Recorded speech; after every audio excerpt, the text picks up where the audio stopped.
It is time to know about NriSimha Avataar and Prahlad.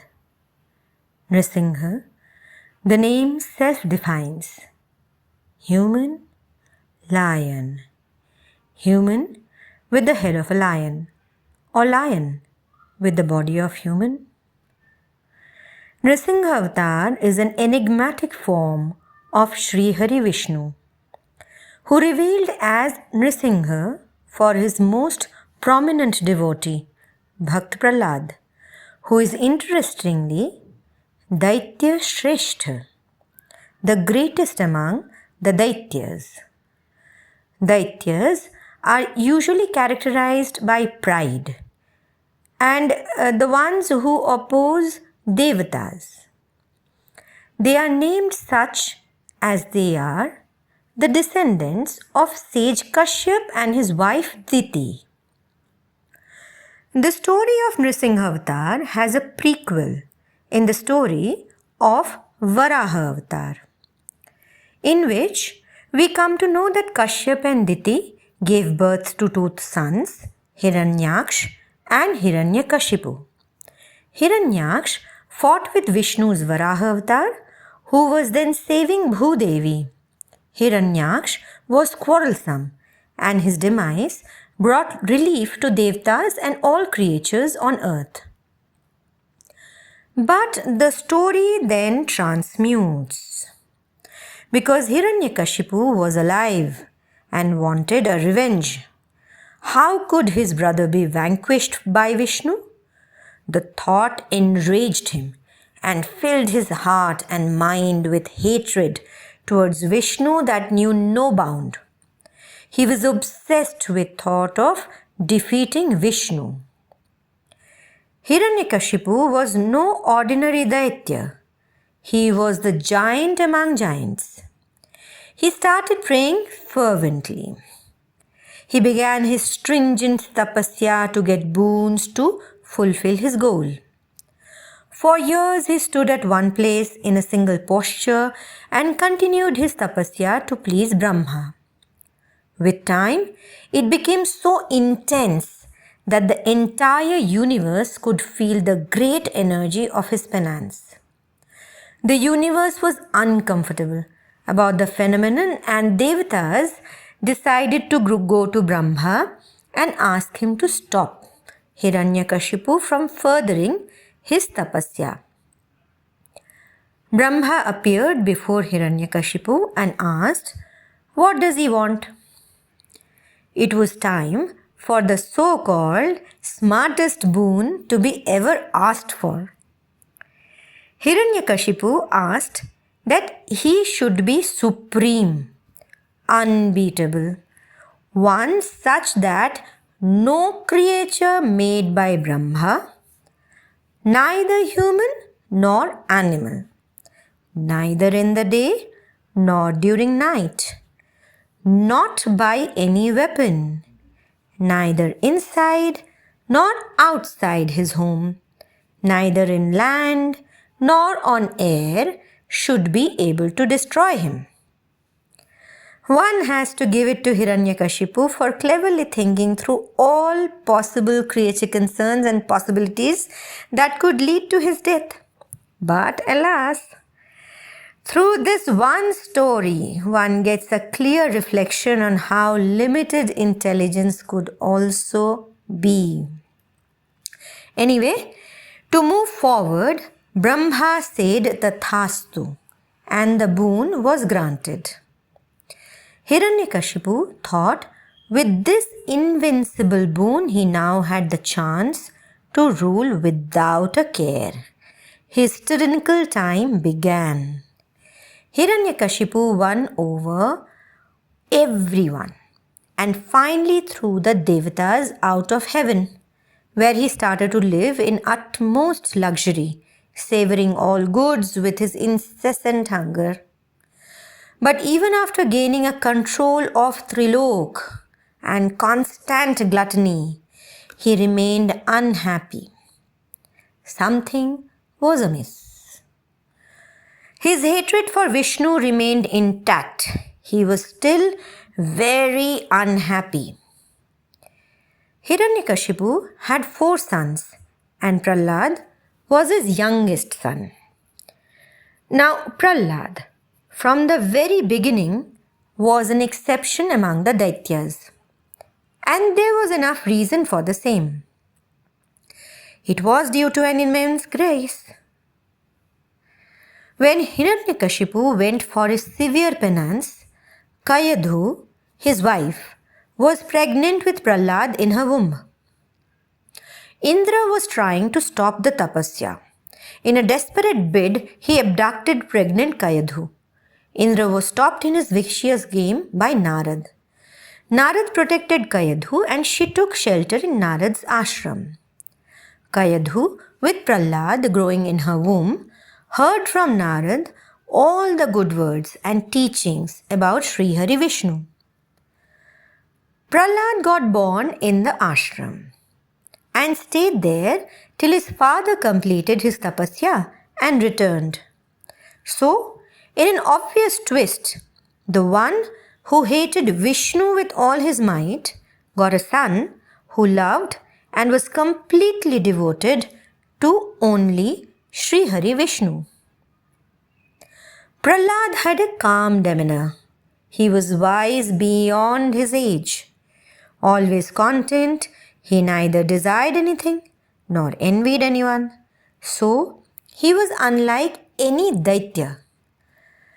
As they grew, Prahlad and his brothers were sent to Guru Shukracharya's ashram to learn all about how to be a king and the other basics of worldly skills. Prahlad was the quickest to learn everything, and any lesson needed just once to be said to him to grasp and remember. But his heart was not into these kinds of learnings. No worldly affairs attracted him. Only devotion and dedication towards Vishnu was his motto. Once, when Hiranyakashipu wanted to know what all his sons have learned, he asked them to be brought. When he probed Prahlad, Prahlad replied, "The only thing worth knowing is SriHariVishnu." Hiranyakashipu was furious.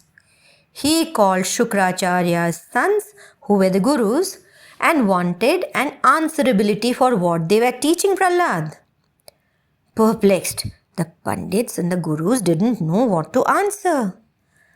Hiranyakashipu thought there must be some conspiracy going on, in which his enemy Vishnu was using Prahlad as a weapon. So, in his madness and bhram, he thought of killing his own child. He ordered his soldiers to stab Prahlad. They attacked with their arms and spears. Prahlad remained calm, and as the soldiers started poking his body, no sharpness touched him. It seemed as if he was protected by an invisible and non-pierceable cloak. This triggered an endless pursuit of killing Prahlad. Hiranyakashipu in his stubbornness tried every way and means. Prahlad was thrown to the lions. No harm came to him. Prahlad was left in front of a mad elephant to be trampled. No disaster happened. Prahlad was thrown from a high cliff. He remained unscathed. Prahlad was thrown in the deep ocean. He came out intact. Prahlad was left without food for days. He survived without food. Prahlad was fed poison. Nothing happened to him. While all these were attempted, Hiranyakashipu was getting more and more frustrated. Now Hiranyakashipu had a sister named Holika, who had the boon that fire couldn't burn her. So, the brother and the sister made a plan that Holika would make Prahlad sit on her lap while she enters engulfing fire. They were sure Prahlad would burn and die. As Holika entered fire with Prahlad on her lap, a shrieking cry from getting burnt was heard. But instead of Holika, it was Prahlad who walked out unburnt and alive, leaving Holika dead.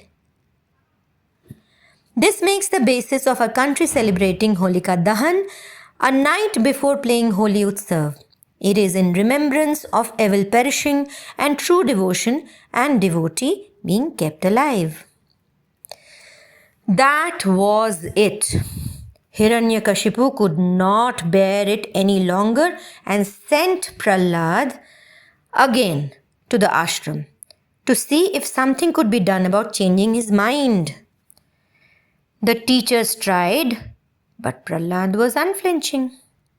Instead, he started teaching other students of the ashram about devotion towards SriHariVishnu. The students became followers of Prahlad and started worshipping Vishnu. This news reached Hiranyakashipu. Hiranyakashipu decided it was time to take things in his own hands. Prahlad was brought to Hiranyakashipu's court. A madly furious, insanely unhappy Hiranyakashipu started stomping all around his court. He asked Prahlad repeatedly, "Vishnu, is it only for him and nothing else?" Prahlad remained calm and quiet. Hiranyakashipu told Prahlad, "You must stop taking your father's enemy's name." Prahlad stood there nonchalant.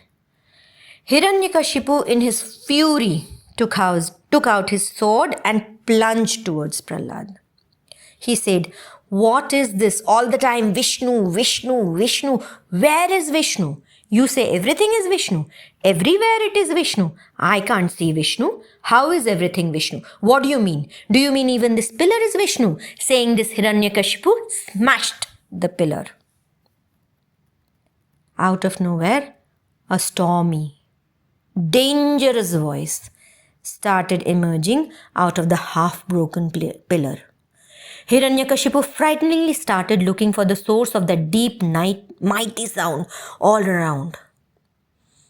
Lo and behold, a terrifying figure of NriSimha emerged out of that pillar.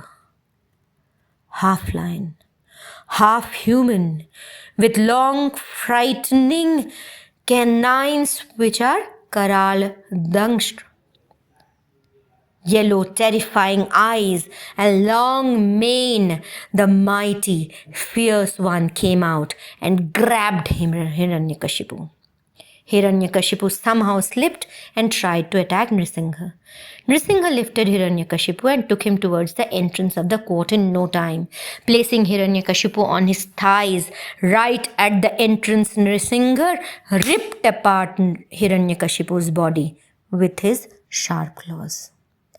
The flesh and blood spurted around, covering NriSimha's body in red. It was the most fearful sight. The time was twilight, neither day nor night. So all those conditions that Hiranyakashipu cleverly thought would protect him from harm and defeat were conveniently surpassed by the supreme intelligence of SriHariVishnu. Not morning, not evening. It was twilight. Not human, not animal. NriSimha, unlike any creature created by Brahma, neither land nor air, Hiranyakashipu was placed on NriSimha's thighs. No weapon, he was killed by sharp claws, neither outside nor inside his home, but right at the entrance. Every condition was surpassed and yet not breached. After Hiranyakashipu met his disastrous end, NriSimha was looking so fierce and fearful that no one dared to go near him. Devatas tried saying stuti, but they couldn't pacify NriSimha. Then they asked Prahlad. Prahlad, with his utmost devotion and entire innocence, went and did a Shashtang Pranam. Then he started saying stuti of SriHariVishnu. Gradually, NriSimha calmed down to everyone's relief. NriSimha Avataar of Vishnu blessed Prahlad with a boon calling him Daitya Shrestha, NriSimha asked Prahlad to rule his kingdom with pure devotion and service. Prahlad, like a true devotee, asked for his father's salvation, which was granted. All the Devatas, Rishis, Munis and Brahma paid their obeisance to SriHariVishnu as he went back to his dham. NriSimha Avataar, although looks fierce, is considered as the one who removes all fears and blesses us with Bhai Mukti. With the story of Prahlad and NriSimha Avataar, we learn to see everything around us as sacred, more than just plain existence. It is Vishnu and Vishnu everywhere and in everything. Hari Om Tat Sat.